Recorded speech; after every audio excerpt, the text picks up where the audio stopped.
स्वागत है आपका हमारी इस खास रिपोर्ट में। भारत की पारंपरिक जमीन में कई ऐसे राज दफन हैं जो कई वर्षों या कहें सदियों बाद आज भी उसी तरह ताजे और अनसुलझे हैं जैसे पहले कभी नहीं हुआ करते थे।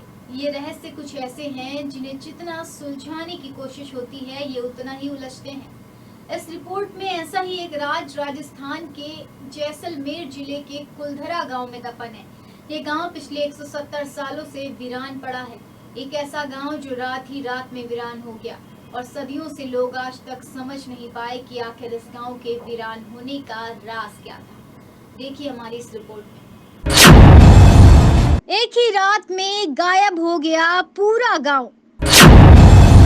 भारत की इस रहस्यमयी जगह की कहानी सुनकर आपके रोंगटे खड़े हो जाएंगे। तो आइए जानते हैं कुलधरा का रहस्य।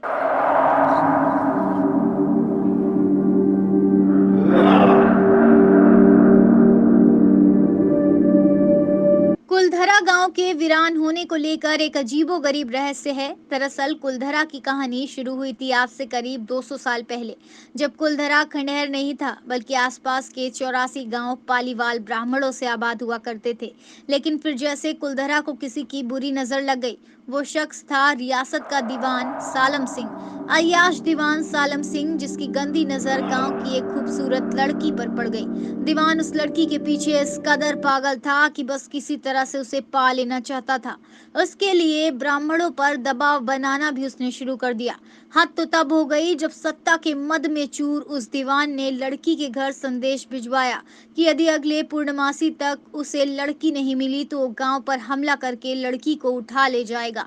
दीवान और गांव वालों की ये लड़ाई अब एक कुंवारी लड़की के सम्मान की थी और गांव के आत्मसम्मान की भी। गांव की चौपाल पर पालीवाल ब्राह्मणों की बैठक हुई और 5000 से ज्यादा परिवारों ने अपने सम्मान के लिए रियासत छोड़ने का फैसला लिया। कहा जाता है कि निर्णय लेने के लिए सभी 84 गांव वाले एक मंदिर पर इकट्ठा हो गए और पंचायतों ने फैसला किया कि कुछ भी हो जाए अपनी लड़की उस दीवान को नहीं देंगे। अगली शाम कुलधरा कुछ यूं वीरान हुआ कि आज परिंदे भी उस गांव की सरहदों में दाखिल नहीं होते। कहते हैं गांव छोड़ते वक्त उन ब्राह्मणों ने इस जगह को श्राप दिया था। आपको बता दें कि बदलते वक्त के साथ 82 गांव तो दोबारा बस गए, लेकिन वो गांव कुलधरा और खाबाद तमाम कोशिशों के बाद भी आज तक आबाद नहीं हुए।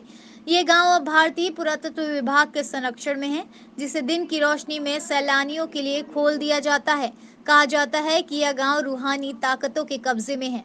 टूरिस्ट प्लेस में अब बदल चुके कुलधरा गांव घूमने आए वालों के मुताबिक यहाँ रहने वाले पालीवाल ब्राह्मणों की आहट आज भी सुनाई देती है। उन्होंने वहाँ हर पल ऐसा अनुभव होता है कि कोई आसपास चल रहा है। बाजार के चहल पहल की आवाजें आती हैं, महिलाओं के बात करने और उनकी चूड़ियों और पायलों की आवाज हमेशा आती है। प्रशासन ने इस गांव की सरहद पर एक फाटक बनवा दिया है, जिसके पार दिन में तो सैलानी घूमने आते हैं, लेकिन रात में इस फाटक को पार करने की कोई हिम्मत नहीं करता। कुलधरा गांव में एक मंदिर है जो आज भी श्राप से मुक्त है। एक बावड़ी भी है जो उस दौर में पीने का जरिया थी। एक खामोश गलियारे में उतरती कुछ सीढ़ियां भी हैं। कहते हैं कि शाम ढलने के बाद अक्सर यहाँ कुछ आवाजें सुनाई देती हैं। लोग मानते हैं कि वो आज 18वीं सदी के जिनसे पालीवाल ब्राह्मण गुजरे थे उनका दर्द है। गांव के कुछ मकान हैं जहां रहस्यमयी परछाई अक्सर नजरों के सामने आती है।